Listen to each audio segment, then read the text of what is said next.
to Sarah Fisher from Axios.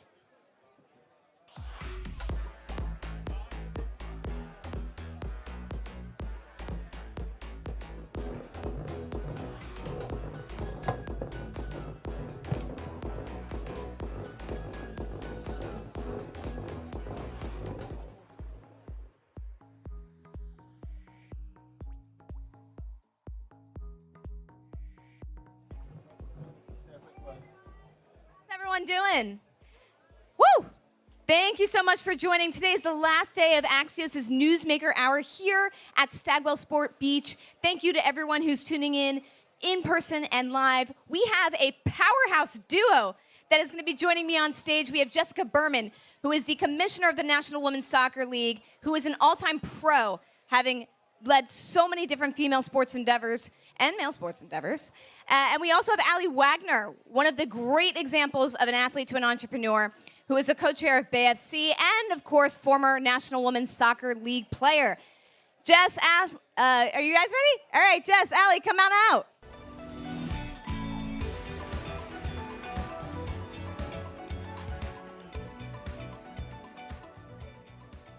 I've been looking forward to these conversations, this particular conversation, all week. So, Jess, thank you. Allie, thank you for joining. It's been one of the most incredible years for National Women's Soccer League, truly. The amount of change, culturally, technologically, from a business perspective, it's been incredible to watch as a fan and as a journalist. Maybe we'll start with you, Jess. I know you came into the league, and it was definitely a time of reckoning with a lot of changes. What has been the thing that you've been most proud of over the past year? I think from my perspective, and first of all, thank you. And it was actually you who invited me to come here. So it's been an incredible week and an incredible learning experience for me, getting to meet all of you marketers and learn what you all care about. From my perspective, I think the past year, the most important priority has been rebuilding trust and credibility with the players. The players are the key to unlocking the potential of the NWSL, and the history of this league put us in a situation where we had lost their trust. And the reason the NWSL has so much potential is because we are the best league in the world. We have the best players.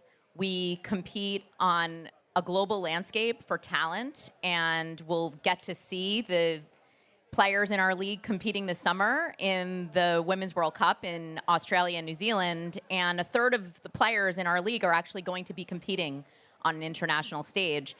And knowing that we have the best players in the world and knowing that our fans really, truly care about our players, it was my number one priority to rebuild that trust, to ensure that the players knew, believed, understood that I was willing to listen and learn and understand their experience and rebuild the league from their perspective in the ways in which they saw the future of this league. Just to follow up on that, rebuilding trust after a lot of the things that the league had experienced is obviously very hard, but from my understanding and talking to players and talking to people involved, you've come a very, very long way. What do you think was the most key change that you had to make to restore that trust? Was it better communication? Was it facilitating, new programs? What did you do to rebuild it? Yeah, we thought about it through three lenses, and it was actually quite intentional. The first was about communication and transparency. The first thing I did was go to every single market, literally sat in every single locker room and just listened. I asked the players, what would you want to know if you were me? I have a very long professional career in sports, having worked only ever on behalf of men, actually, in men's professional sports at the NHL and the NBA and the NFL and Major League Baseball. So I don't really have the perspective of either soccer or the story of women's sports in this country and all of their challenges. And so I was just a listener. I just asked questions, and as a lawyer, I tend to ask a lot of questions, as Allie knows. I'm obsessed with the things I don't know. And so communication and transparency. The transparency piece was really about making a commitment to the players that the information that we learned through the investigation that had been done to learn and understand what had happened in the systemic culture abuse of coaches and players in our league, for those who don't know, that is the sort of issues that Sarah is alluding to, in that there had been a history of coaches mistreating players in our league. And we promised the players that we would publish the facts and the findings that were determined by the law firm we jointly hired. And that takes courage. We said that we would take responsibility and be accountable to the independent investigators' findings, and that was really the beginning of rebuilding trust. The second component was the commitment I made to the players in those conversations that we were going to hold people accountable. And so following the release of the report in December, 3 weeks later, I issued essentially the discipline associated with the findings of the investigation. And we did that publicly. We ensured that all of our stakeholders and constituents, including partners, both sponsors and media, fans, supporters groups, players, everybody knew and understand what the level of expectation would be on a go-forward basis if you were going to be part of our ecosystem. We demand excellence from everyone, and that's really what the players were asking for. And from our perspective and coming from professional sports, those are table stakes. You shouldn't have to ask to have an environment to survive and thrive and foster your trade as a professional athlete, and that's really what they asked for. So those two components were the key, and from that, we've been able to really turn the page and change the narrative of this league on a trajectory and a timeline that I don't think anybody thought was possible, but it really started with the trust of the players. Very short timeline to have done that. Even to be sitting on this stage now and feel confident in those three things you said, listening, communications, transparency, having that plan structure is very impressive, Jess. And I love that you just said, you're obsessed with what you don't know. It's the key to learning. Allie, as a former player, you experienced some of this. You watched some of this. You've seen the culture change. What is your reaction to it? Yeah, I mean, I think part of actually the beauty of what we're doing at Bay FC is we have 4 founders that have previously played at a really high level, all Olympians, and participate in World Cup. So I think we've all gone through an experience that is not what these women have actually had to endure from a league perspective. But I think we've seen that the lack of investment, the lack of care that has been there, the lack of resources, the lack of intentional creating a structure that can help these players maximize their potential, all of that created this landscape where these players actually were enduring what no one should have to endure. We saw that early on when we were players, but this obviously took it to a new level. And so watching what the NWSL was able to do in terms of quickly turning around the opportunity for these players, the environment for these players to go and be the best versions of themselves, I think that was something that no one expected to happen so quickly, and it's a credit to Jessica and the leadership that she had to go reach out and go do that listening tour and to make amends as quickly as possible, because the reality is you can't go back, but you can impact what happens in the future. So from us as an investment thesis, it made a lot of sense to continue to lean into the NWSL based on what we saw out of the leadership coming out of the league and how the players were responding to the new environment that was being set up for their success in the future. So watching it breaks your heart. It's disgusting to know what some of the players had to go through, but knowing now that we can't go back and change it, but we can now impact what things look like in the future, that is what gets us up in the morning. That's what made us even more bullish on being a partner with the NWSL moving forward. Can you just quickly walk our audience through what the relationship typically looks like with the club and the NWSL? How do they work together? Why does it matter that the NWSL's reputation needs to improve in order for you to be able to do your job well at Area FC? Yeah, it's a great question. I mean, we're partners. At the end of the day, NWSL, all the league owners, all the clubs, we're partners in growing this incredible sport, this opportunity for these women. This is the global game. United States has always been the front runner in women's soccer specifically. I know Kyle Martino won't want to hear that because the men weren't, but we've always been at spearheading the next generation, spearheading what is to come for women athletes, for women's soccer in particular. So I think when you look at what we can do from a club level and a league level right now, we're an inflection point, and together we grow the pie. Together we lean into what we believe is a very undervalued business opportunity or property, I should say. and we start to drive the revenue dollars at a club level, yes, but with the support from the league. This is something that I'm learning every day. The idea that the league is going to be there to provide the resources for our club to then go and maximize the opportunity in our local markets. That's a lot of what this partnership looks like, and understanding how we can share best practices, best learnings across the whole league.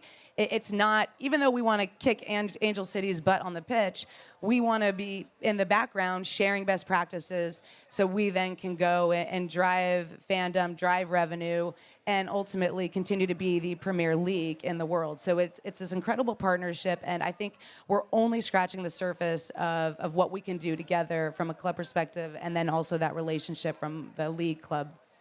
Jess, what have you been doing to try to help support some of the individual teams within the NWSL, in addition to the role that you have to play, just focusing on the NWSL itself as a kind of almost corporate entity?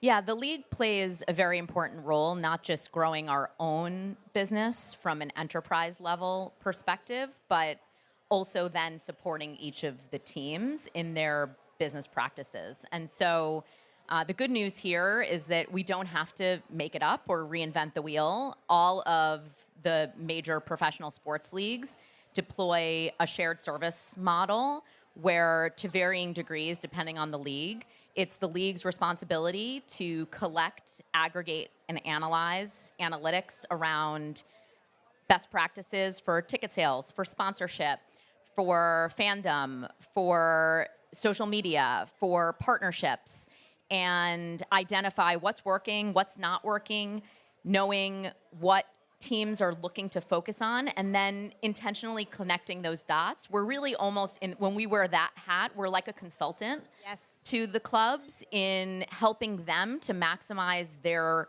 performance from a business perspective. It is also the league's responsibility, back to the earlier question about standards, to create and enforce the minimum standards as it relates to investments, whether it's from a staffing perspective, from a facilities perspective. Just by way of example, tracing back to the conversation about the history of the league and what had happened with systemic abuse, we oversee a league-wide reporting mechanism that's anonymous, that we control. And every player has the ability, actually everyone in our ecosystem, not just the players, have the ability to report directly to the league, and we manage essentially all integrity functions that exist at the club so that we can offer a consistent value proposition to everybody who's working in the NWSL. Wow. So one of the things you just said completely blew my mind, which was the analytics part of it, almost acting like a consultancy. Ali had mentioned that the pie is growing. Can you walk us through some of the numbers that you have to manage? So it's obviously trying to figure out the teams and the league's sort of media rights and what the viewership is looking like, investments in the different clubs. What are the various stats and data that you collect that are important?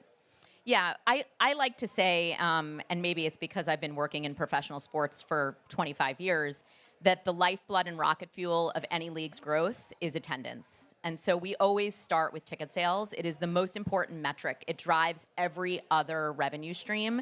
If you have empty stadiums, you're not going to be able to grow sponsorship. You're not going to be able to grow media dollars. We have to essentially create the FOMO that has people want to follow us on social, that has people want to engage with us, to create that cultural relevance that make it look cool. We are a live events business at our core, as we learned in COVID.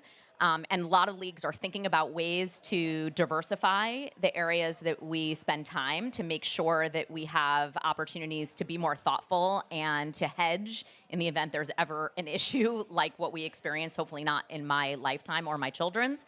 But ticket sales is the most important one. And in order for us to tell the story on a enterprise level, we need to know how every team is tracking every single week so that we can in real time identify, okay, this club is doing really well on group sales. What are they doing that is different than what they did 2 weeks ago? Let's find out what initiative they launched. Let's make sure the whole league knows about it, because while they are competing on the pitch, they're not competing in group sales. They control different markets. And so this year, which is our 11th season, on a league-wide basis, our attendance is up 48% year over year, which is absolutely incredible. And most importantly, from our perspective, as we think about women's sports, the vast majority of that growth is paid tickets. I think we all know in women's sports, the problem has been that the decision makers haven't valued the product. And when you give something away for free, people don't value it. And so we are making sure that we are unapologetically charging people for tickets, including friends of mine who I used to give free tickets to when I was in men's sports, and that was not a big deal in men's sports. But there's an important element to demanding that people pay for what they're getting, their value, and is going to change the perception of how people think about women in sports. Absolutely. And just quick follow-up, what is the rough sort of average attendance, just so we get a sense of how big it's become? Yeah, on average, across the league, and again, we're in 12 markets. We'll be in 14 next season with the Bay FC and Utah joining. We're probably around 10 to 12,000 average, which again is incredible. And when you think about 50% growth year over year, that's significant. We're talking about real numbers now, and many of our teams, we now require that every team play in a minimum 10,000 seat stadium, which is different. It used to be that, and in many countries in Europe, women play in 1,000 seat high school stadiums. That's not acceptable. These are professional athletes. They deserve to have a consistent place and space to train and play their games. And every single team plays in a minimum of 10. I think our largest stadium is in Seattle. We play at Lumen Field, which holds 67,000. I can't wait till we sell that out one day. Right now, we're working on selling out the lower bowl at 22,000 on a consistent basis, which we have done several times. And yeah, we're really excited about where it's heading. That is incredible to think about, the fact that there are games that are selling out in the dozens of thousands, and yet there are some stadiums that only could hold capacity for 1,000 is absolutely mind-boggling. Allie, as co-chair at BAFC, how are you thinking about increasing attendance? What are the tactics that you're using to ensure it stays high? Yeah, one note I want to pile on for with Jessica there is that when we think about the top global teams like a Barcelona, I was just at a game that a couple months ago, and you think they're playing where the men are playing. They're not. They're playing in its Johan Cruyff Stadium, and it's about 3,000 the capacity. This is one of the top teams in the world, and they're giving out those tickets at about $15 a pop. So I would say from an NWSL perspective, we're very far ahead of what they're even doing from a global perspective in women's football. Even though the optics look great, some of those tickets are free when they are selling out the big stadiums. But to get back to your point, or your question, Sarah, for Bay FC, when we did our brand launch, we announced our logo, our crest, on a Thursday. On that Saturday, we had this first big brand launch event. We held it at the Presidio in San Francisco, and we didn't know exactly what to expect in terms of turnout, and it was packed. Over 5,000 people showed up just to connect, hear our story, understand what the vision is really for the club. And our message has really been about bringing the different, incredibly diverse communities together of the Bay Area, being able to unite them. Because when you look at San Francisco in particular, second most diverse community in the world. And what makes the Bay Area so great is these different communities, these different perspectives. And if we have the power and the ability to bring them together, we think that is where the secret sauce is. So when we saw 5,000 people show up, we had over 3 billion impressions and still going off of that event. So a lot of appetite already. The support has been there. The data is supporting our thesis, our investment thesis. And we think in terms of pulling the levers to get fans out to our stadium, it's not singular, right? It's an and statement. The most compelling piece of information that probably most of the world doesn't know is that there is not another women's professional sport team in the Bay Area. That to me is wild. Wild, I had no idea. Exactly. And so now we provide that solve there. We start to open up the market to women's sports, live sports on a week in, week out basis. And I think when you look at the again, we know this, most diverse community, football, soccer is the global game.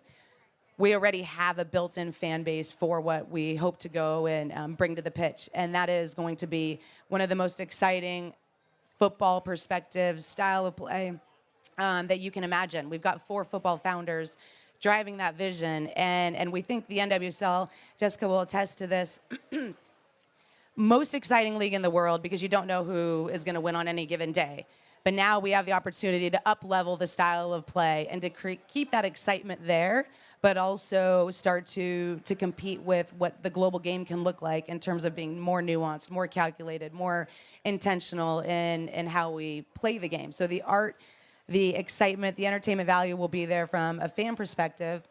And look, we've got some of the when you look at the national team that was just announced yesterday for the Women's World Cup, 40% have ties to the Bay Area. This is a built-in hotbed for soccer, for producing talent. Again, the appetite is there. How do we get these communities out to our stadium? We don't think it's going to be that hard. We build partnerships with our club system. We build partnerships within the community. And that's what Angel City did so well, learning from their best practice of being ever present in the community. That is going to be one of the most important pieces to building that connection, that fandom, and letting them in on this journey. The last thing I'll say is the one thing women's soccer players have done for decades, because they've had to, because there were gatekeepers to our narrative, to our message, was they let people in on their story. They stayed later to sign autographs, to take pictures, to just have conversations with aspiring young athletes.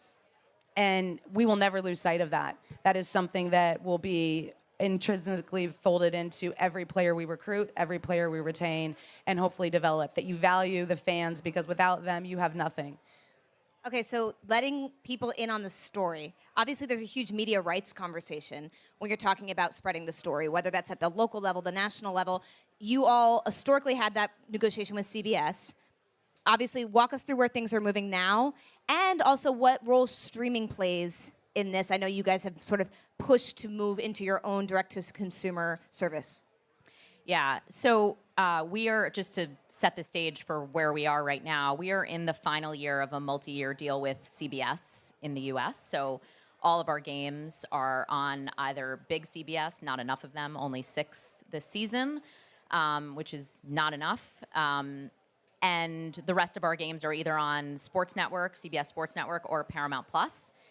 So tune in, because those numbers will actually matter. They will drive the future of our media rights. Every single number is being analyzed right now by the potential bidders for our next media rights deal. So we are in the marketplace right now to have conversations with all of the players, and the landscape in the media space, although I haven't been to many panels this week where people have been talking about it more focused on the brand side, it's really fragmented. There are so many new entrants into this space who are disrupting the traditional model, which is a good thing for us. It creates more buyers, but it's complicated for the fan. And so what we're really trying to think about is how we balance all of the competing objectives. And they really are, unfortunately, competing. What is the easiest and simplest way to deliver your content to a fan? It's probably on a single platform. If revenue is the most important thing to our league, short-term revenue, because we need to invest and grow the league because the momentum, the time is right now, then we would put everything behind a paywall. That's not very great for a fan or for growth. If we care about reach and we care about relevance and we want to be where the casual fan or the future fan is, then we put everything on linear. And we'd make sure that we are in the places and spaces where sports fans or even people consume culture.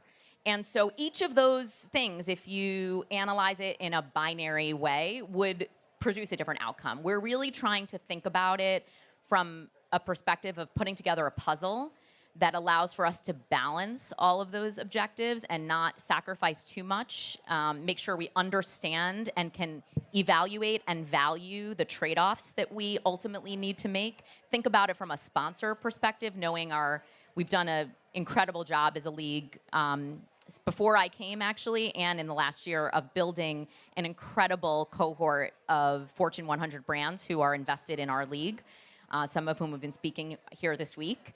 And so really just trying to think about it from all perspectives. But when we go back to what ultimately my mandate is, and I'm really fortunate that the board, which is the owners of each individual team, have given me permission to think about the growth of the league from a long-term perspective. We talk about being long-term greedy all the time. And that might require us to make some short-term sacrifices, but we really, truly believe in the future growth of this league. And we're not interested in making choices that just think about the next year or even the year after. We believe that we are at the beginning of the hockey stick effect in the growth of the NWSL.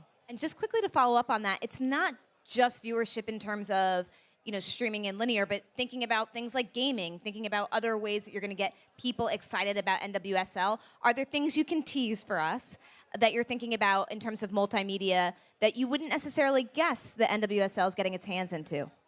Yeah.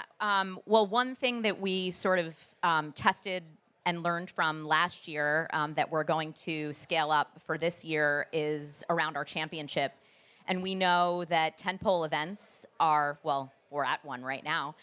So we can all see how much business can be conducted, how being a convener positions you as a leader in a marketplace, how it creates FOMO or and increases fandom in communities. And so last year when our championship was in Washington, D.C. at Audi Field, we hosted our first ever large-scale fan fest where all of our sponsors activated, and it was Super Bowl-esque. We called it mini Super Bowl or Super Bowl light. And our chief marketing officer is Julie Haddon, who we hired from the NFL. So she did all of the build-outs of the fan engagement for the last 5 to 7 years that helped them to really establish their footprint through tentpole events. And so with that learning that we achieved last year, we are going to be blowing out our championship, which is on November 11th, and happy to share that it is on prime time for the second time in the league history. Last year was the first time in the league's history that we were able to have our championship game in prime time, which is unbelievable. And when we had that opportunity, even though we were up against Game 1 of the World Series and a Michigan State game, we pulled 1 million viewers, which CBS told us. That's just because I was the lead broadcaster. Yes, you were. Sorry we pulled you away from your job as a broadcaster. I'm not mad about it. You are great. And I'm excited to listen to you this summer in the World Cup. But so we will be on prime time, and it's an opportunity for us to really engage fans in a different way and provide a platform for people to think about this event, not just as a moment, but as a movement across an entire week and really engage the community. I can't tease where it's going to be because that announcement's hopefully coming in the next week or two. Fair. I love that. It is a movement, not a moment. Allie, as you increase, media rights, as the value of these teams increases, the player's role is going to change a little bit. They need to be more attuned to some of what their fans are doing, engaging with them on social, figuring out how they respond to being a more viewed sport.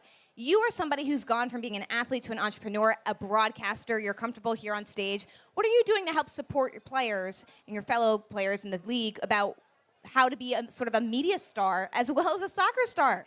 First of all, I think there's probably no one that knows that space better than our women soccer players. I don't know how much help they need. They need to help. They need to help me because they know their brand. They know how to tell their story already. I mean, these are very intelligent young players that are understanding how to monetize their value with or without us to a certain extent. I think the beauty of where we're heading is doing it with each other. I think as a player, I played in the previous 2 iterations of the NWSL. As a player, you didn't fully understand that you are part of the value that drives the league forward. And so for us, from a league perspective, from a club perspective, to get that buy-in, it's really important because as a lot of people know, athletes think, what's in it for me? And if they don't understand that this is a long-term play, that as we grow the pie together, they benefit, then we're not doing our job to tell that story. So it's communicating, first of all, that their messaging, their brand awareness, that all plays into the impressions, the engagement, the storytelling that we get to tell from a league perspective, from a club perspective. But I also think as players start to see that the league is leaning into this space and that they can benefit from it, they will shift their commitment to supporting where we're heading. So that's the biggest piece that I think they have to understand. But again, they're better at it than we already are. I just want to add one thing because it relates back to the question we started with, which is why are the players so important? I often say that the only people who are fans of the league are my children. People are fans of either teams or players, and really the players. The players are what drive fandom, and that is the reason it was so important to start with rebuilding trust with the players. We need them to trust us enough to use their platforms to drive our business, and thankfully that's where we are. When we see players like Alex Morgan and Megan Rapinoe posting ticket links, we know that we've earned their trust because they weren't doing that 18 months ago. And we have a great opportunity in front of us from a league perspective. The World Cup is next month. If you guys didn't know, the Women's World Cup, U.S. team is looking to go back to back to back. Woo! Never been done, men's or women's football. So they have an ability to achieve something that the men have not yet. Just check another box. But we can build stars in those moments. So we need this U.S. team to make a deep run. We need them to become stars. And again, to Jessica's point, that will continue to drive the narrative. The NWSL is the best league in the world to play in. And it's the one that's certainly the most captivating, that has all the stars that you want to watch day in and day out. What an incredible growth story over the past year, Jess, since you have taken over as the commissioner. And Allie, we're looking forward to seeing what happens at BAFC. Just a few of the amazing things that we learned. I mean, on average, you're looking at, I think you said 48% year-over-year growth in terms of paid tickets and attendance. That's pretty incredible. I cannot wait to see the final on November 11th in prime time for the second time ever. That's going to be incredible. I know you all are leaning more into those tentpole events like championship leagues, which is incredible and very smart. In terms of the way that the two of you work together, thinking about the NWSL almost as a service model, consultancy, providing data and analytics to how you guys can better serve the individual teams is very smart. Jess said, I'm obsessed with what I don't know. I've learned a lot today, and I'm also obsessed with what I don't know from the two of you women. So thank you so much for joining us today. Allie, thank you so much for sharing the sort of players' perspective, how they are thinking and leaning into storytelling. We look forward to watching that ahead of the Women's World Cup later this summer. Thank you both so much. Thank you so much. Thanks.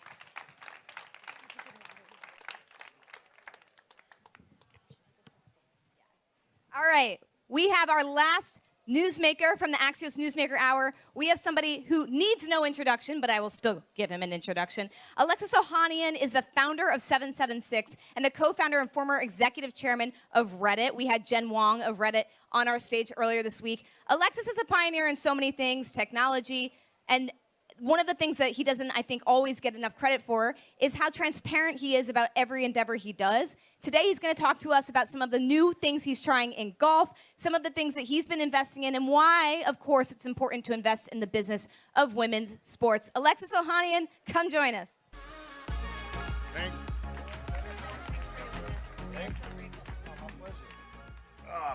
So depending y'all on doing? who you are, you might know Alexis for something different. Whether he is a pioneer in technology, in investing, in women's sports, in being a fun dad, he is the person everyone knows for a different reason.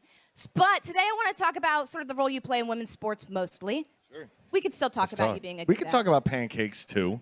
I'm down. You are a good pancake artist. Yes, I know. And you know what? I was getting a little jealous because I'm obviously out of town right now, and Sunday is Papa Pancake Day. And I go on Instagram, and lo and behold, my wife is making Papa pancakes. She's learning. I said, if you come for the king, you better not miss. Oh, man. They looked good, though. She made these rainbows, I got to admit. She's pretty good. They're not as good as mine. And you know what? Good. Congratulations is in order, by the way, right? We have a second one on the way. That's right. Congratulations. I gotta get home, actually. Little baby, we don't know boy or girl, due end of August, looking like. And Mama's resting, getting ready.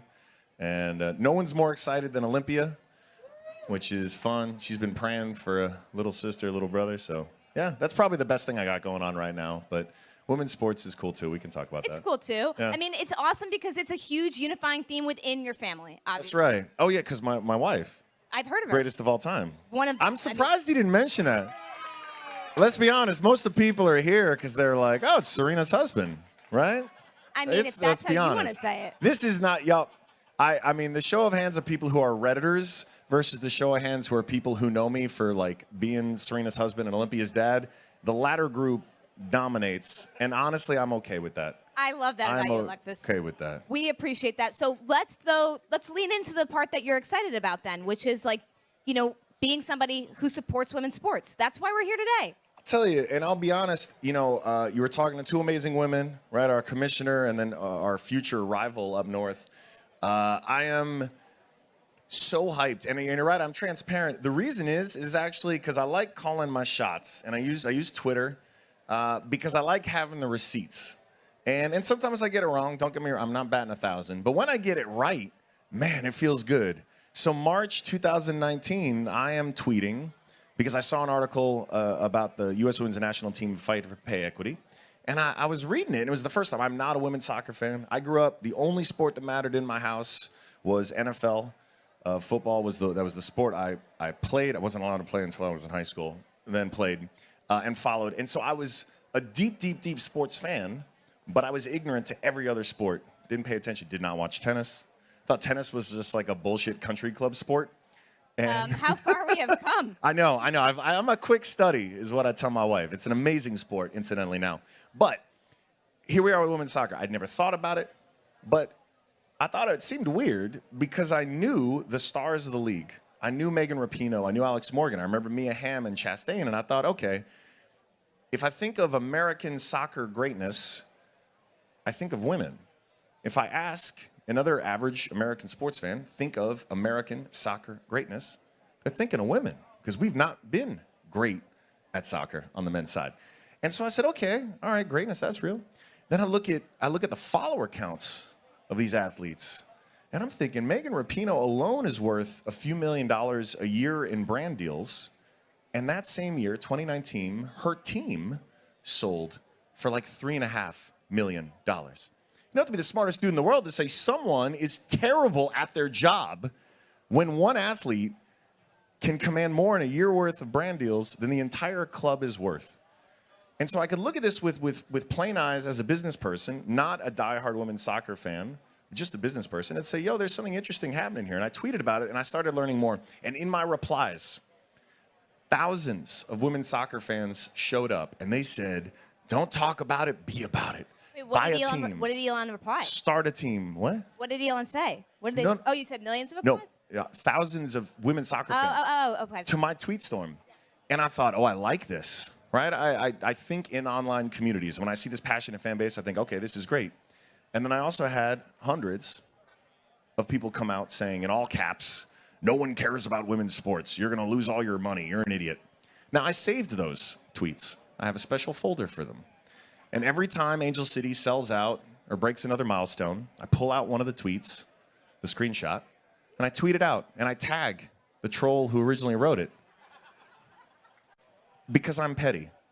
And because that irrational hate was currency. That was valuable. Because the only reason they hate that much is because they are threatened by how much this thing is loved. And again, as a business person, not because it felt good, but because it made business sense, I find myself having a conversation by the end of the year that leads me to kick off Angel City FC. And now here we sit 4 years later, and I feel so grateful. Shout out also to Alex Morgan, who got in those replies and said, we should talk. And she educated me so much about the league, and it's been a process since. And so I come at this not from a values standpoint, though I obviously care about the values, but because I was spoiled to have a front row seat to a woman, or technically two women, Venus and Serena, who made a sport exceptional for the American public. And we all forget, right? Tennis is a sport that was defined by their greatness, where, you know, I love Andy Roddick, he's my homie, but the men didn't do it. And if you look today, thanks to Billie Jean King's pioneering and some basic investments in the women's game, look at the numbers, facts over feelings. ESPN viewership of the US Open final, that tennis tournament up in Queens, even if there isn't a Williams sister playing, more Americans watch the women than the men. Why is that? You had pioneering superstars who showed greatness to the American public, and you had women kicking down doors to fight for equal pay and equal promotion, equal support. And so again, I'm just sitting here, a student of business, going, holy shit, like this is a pretty simple model. And it feels nice to be so validated now as these years go by. And name, image, likeness has just blown the door open now. Because college athletes, this is the first generation. A college athlete today is the first generation of athlete that has grown up on social media.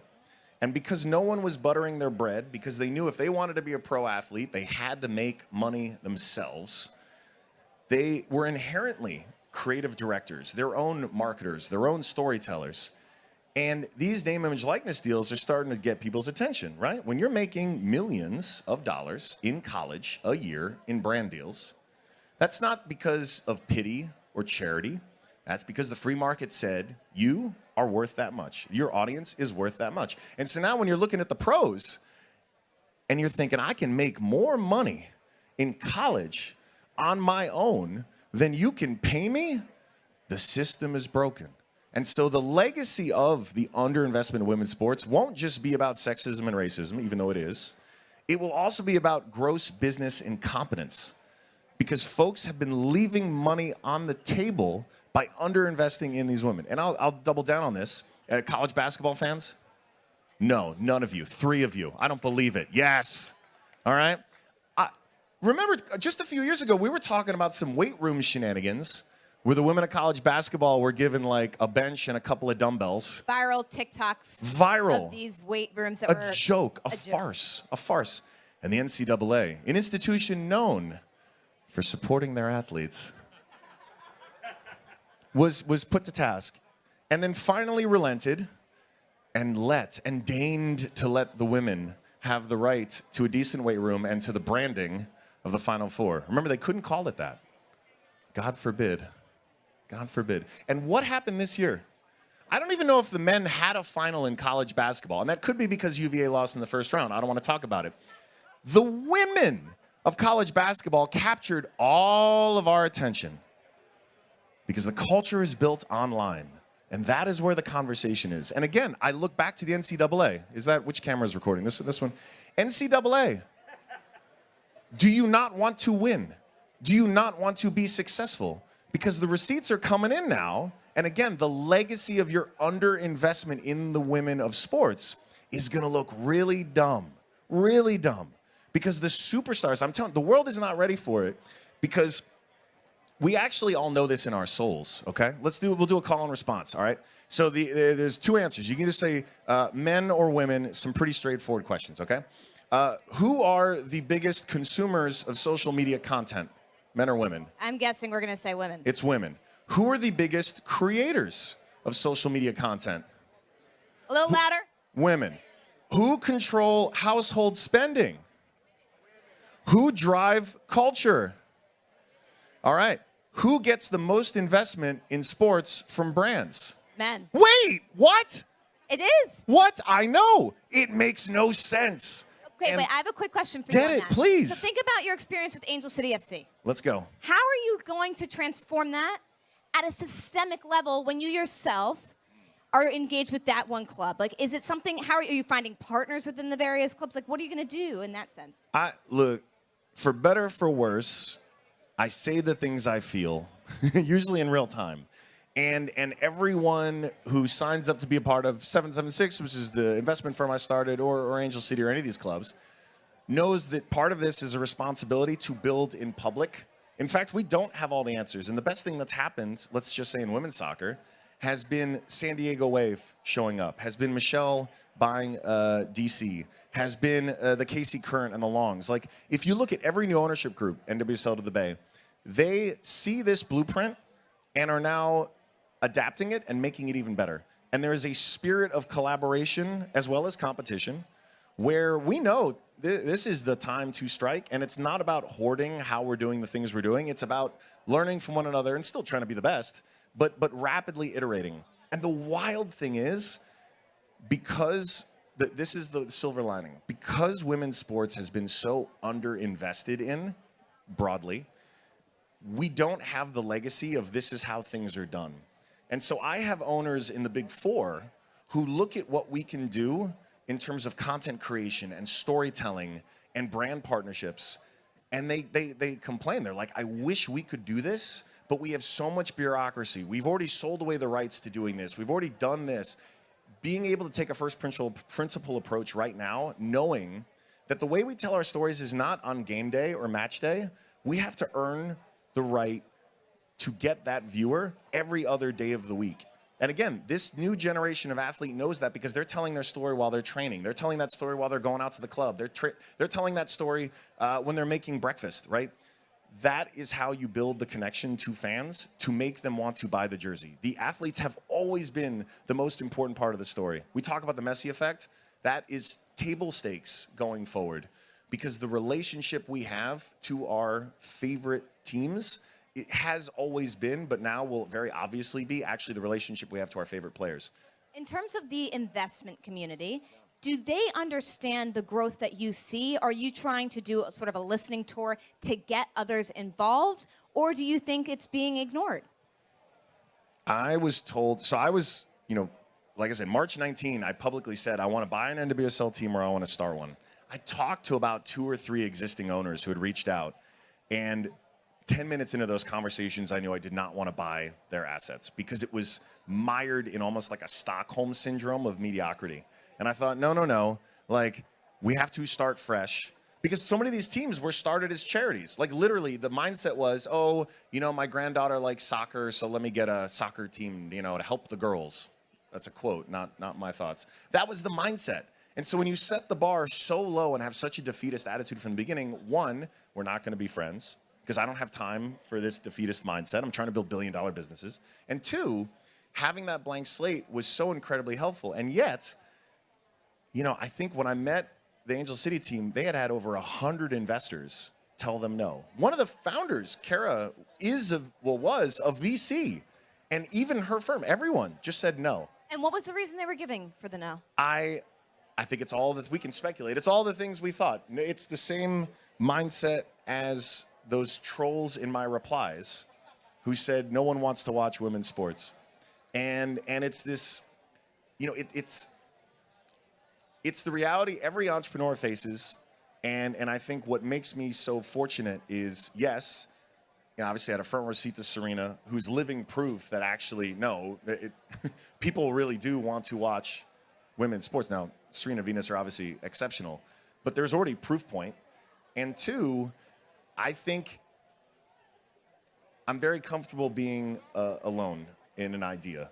And sometimes it just takes the world a little bit of time to catch up. And this, of all of my investments, has seemed actually one of the most obvious, in part because of all the amazing work, literally decades worth of amazing athletes did to make women's soccer what it is in America. The fact, this is the fact that we can all, assuming all Americans I'm talking to here, can close our eyes and just think of American soccer greatness and not think of a single man is because a bunch of amazing women kicked so much ass for decades that it's seared into our consciousness that America is great at soccer as long as the women are playing. But a question for you. This is putting a lot of pressure on some of these women. I think a lot of women grow up thinking, you're a female athlete first and you're a business person or a content creator or whatever it is second because it's too egotistical.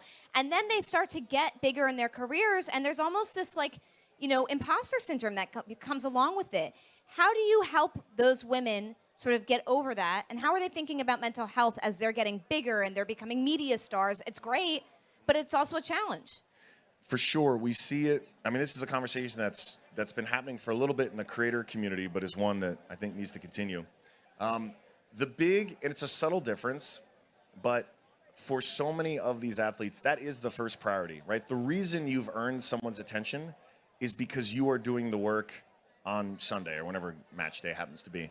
And so there's a responsibility for the clubs to be more thoughtful as storytellers and content creators. And you're starting to see this, right? Actually, esports pioneered this, where the understanding of building a place to train was synonymous with building a place to create content, whether it's spinning up a podcast, telling a story on video. The tools are getting so much better, right? Our iPhones can produce video content that's comparable to a very expensive camera just a few years ago. As that cost goes down, as the quality of the tools go up, and as teams get more and more chances to pretty cheaply actually tell those stories and produce that content, it will happen. And furthermore, I think every one of these clubs is starting to be more thoughtful about the resources that they provide for the mental health and well-being. I was just on a panel earlier with Brandon Marshall. Everything he's doing around House of Athlete is around both the understanding of the physical and the mental side of the game. And now the next chapter, which we need to do a better job of, is it's pretty clear the links between like ACL injuries and women in sports. There's a disproportionate number of these injuries, and you start looking into the why behind it, and it goes back to the original question, which is all of the things that were being made were with men in mind.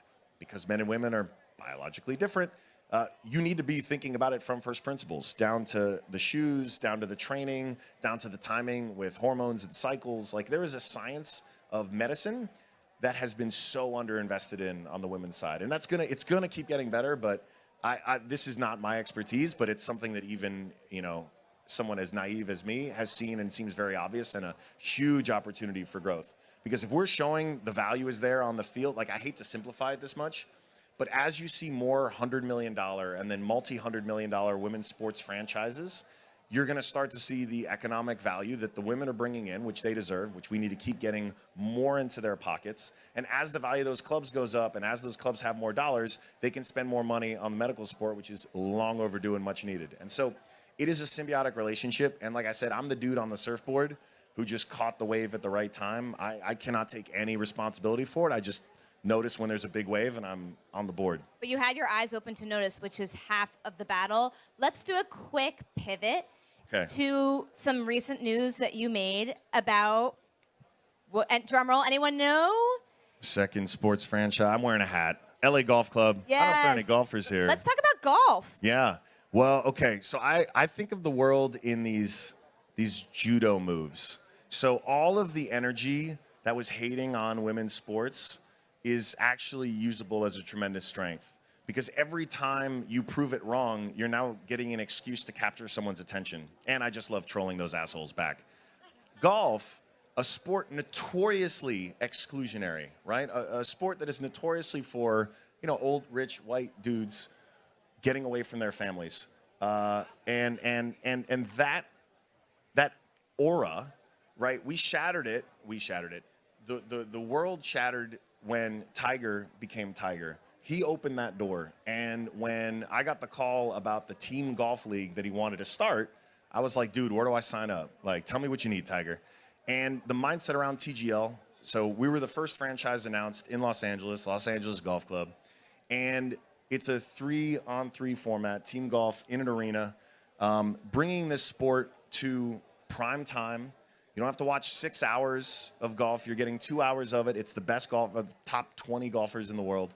And they're mic'd up, Ryder Cup style. There's some banter. There's some entertainment. It's for non-golf fans. Now, again, I had never played golf in my life, was not really a fan of golf.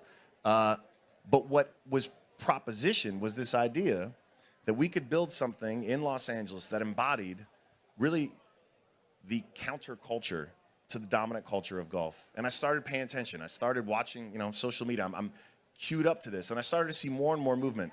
Full Swing is announced. And now I'm getting excited because I'm like, okay, they're breaking open the door now. Chad Mum's an old buddy of mine. And I saw this movement. I'm like, okay, this is interesting.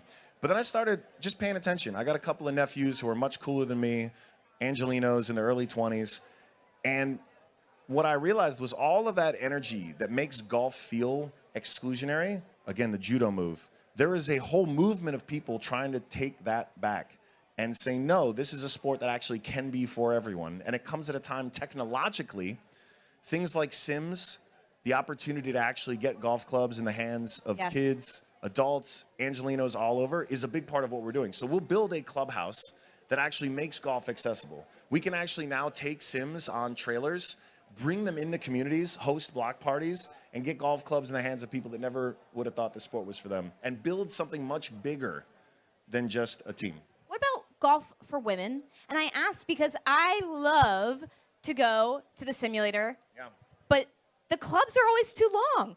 And I find myself inching my hands down, trying to make it work for me. I think there's an inherent bias in the equipment, in the culture, and bringing women more into golf. So I'm glad you asked. Literally, the first question in the pitch that I had was, when are you signing with the LPGA?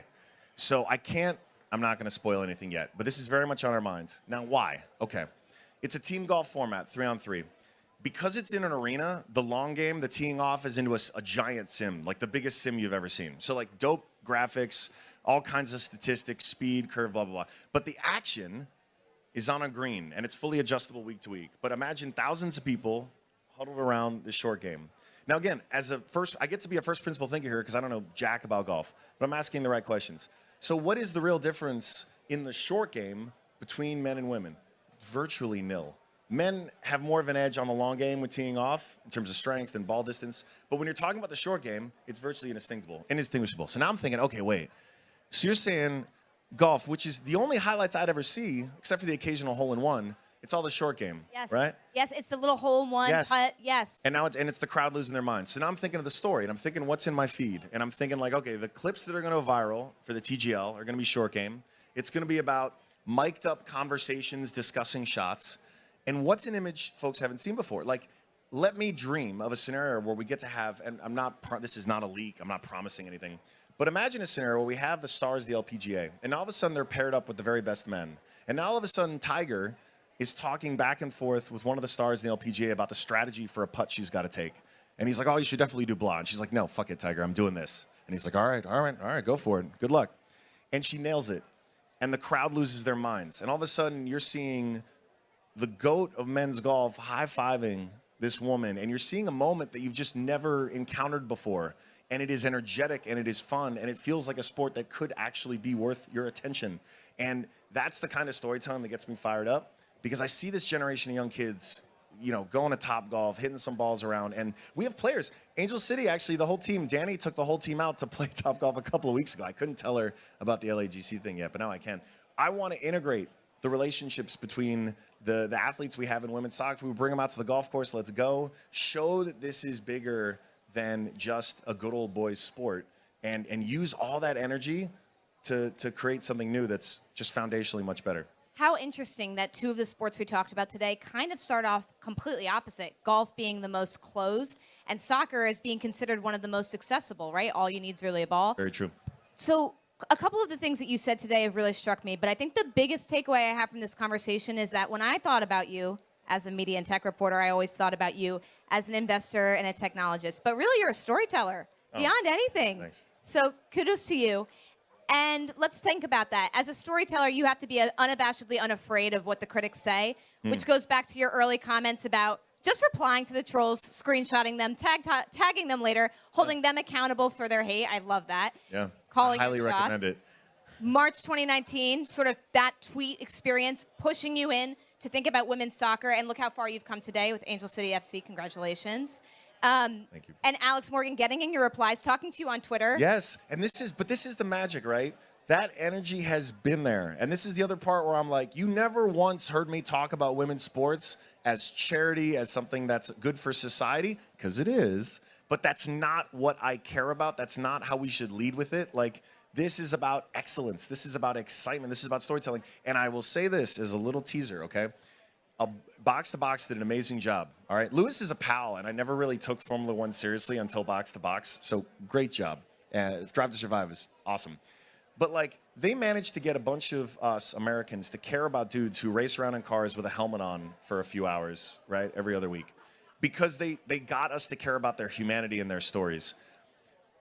Just wait until you see the version of that for women's soccer, women's basketball, because, again, you're going to look at me and be like, wait, non-scripted content about awesome, passionate, driven women can do well. Yes, it will do so well, it will make the profiles of the men look pretty damn boring. And do you know how we know it will do well? Those numbers that you gave on social. Nobody even knew about men's March Madness this year. And it's about those stories. And again, this stuff's going to look like, it's going to look very obvious in hindsight, but it gets me excited because they've done the work, they've earned it, and all a few of us are doing is putting some dollars and a spotlight on it and getting out of the way. I love that. And it really is going to make those 100 investors that turned down the Angel FC investment feel pretty silly. The last thing that I loved is that this is really going to, we hope, build a cottage industry around women's sports. You mentioned the medical repercussions, the ACL injuries for women, as a result of us just not thinking to invest in building better, equipment and technology for women. I hope that your investment in attention in this will help to spur that cottage industry even further. Alexis Ohanian, thank you so much. Oh, my pleasure. Thank you, everybody. Appreciate you. And thank you all for joining Stagwell Sport Beach this week and all of Axios' Newsmaker program. Thank you to everyone who watched live on Twitter, on Facebook, on our website, etc. We will be back next year, and have a great rest of Cannes.